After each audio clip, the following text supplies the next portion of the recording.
السلام علیکم پیارے دوستوں۔ ماں تو ہر قدم پہ دعائیں دیتی رہی، پر بیٹا ہمیشہ بد دعائیں سمجھتا رہا۔ جب پلٹ کر آیا، ماں مٹی بن چکی تھی۔ ناظرین، یہ کہانی ہے ایک ماں کی محبت اور ایک نافرمان بیٹے کی۔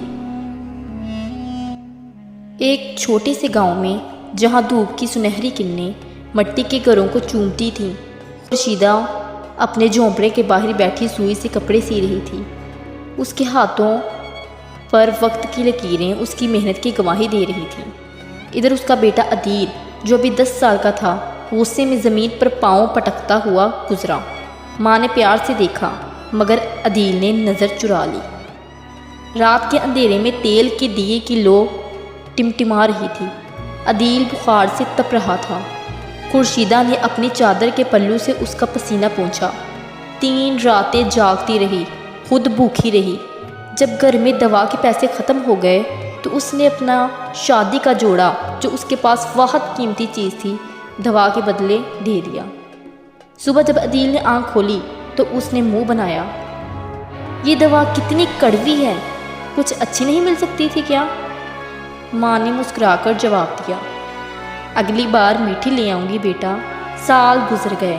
عدیل 18 سال کا ہو گیا۔ شہر پڑھنے جانے کا دن آیا۔ اسٹیشن پر خورشیدہ نے اپنے بیٹے کو رخصت کیا۔ اس کی آنکھوں میں آنسو تھے، مگر ہونٹوں پر دعا۔ عدیل نے پیچھے مڑ کر نہیں دیکھا۔ گھر واپس آ کر خورشیدہ نے اس کا پہلا خط اپنے تکیے تلے رکھ لیا۔ ہر شام وہ اسے چومتی، پھر سونے سے پہلے اللہ سے اس کی سلامتی کی دعا مانگتی۔ شہر میں عدیل کو کامیابی مل گئی۔ وہ ماں کو اپنے پاس لے آیا، مگر اس کی بیماری بڑھتی گئی۔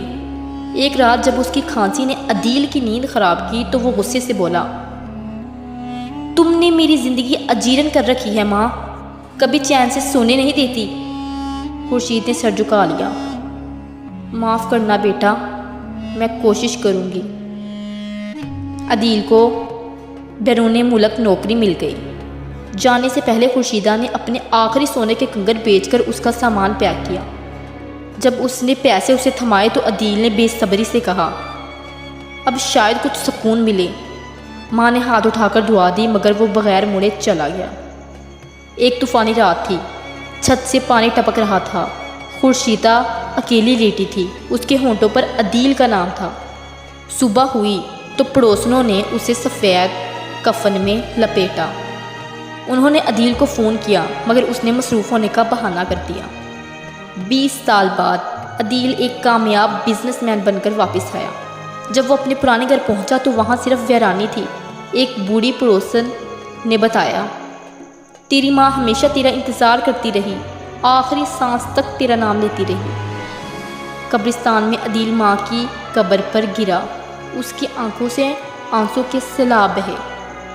ماں، میں غلط تھا، تم سچی تھی۔ تو دوستو، اس کہانی سے ہمیں یہ سبق ملتا ہے، اگر تمہاری ماں زندہ ہے تو اس کے قدموں کی مٹی کو اپنی آنکھوں پر لگا لو۔ اس کی دعائیں تمہاری دولت ہیں، کیونکہ جب وہ چلی جائے گی تو صرف پچھتاوا باقی رہ جائے گا۔ ماں کو آج ہی گلے لگا لو، کل بہت دیر ہو سکتی ہے۔ اگر میری یہ کہانی آپ کو پسند آئی تو میرے چینل کو سبسکرائب کریں، تاکہ میری آنے والی ہر ویڈیو آپ تک بآسانی پہنچ سکے۔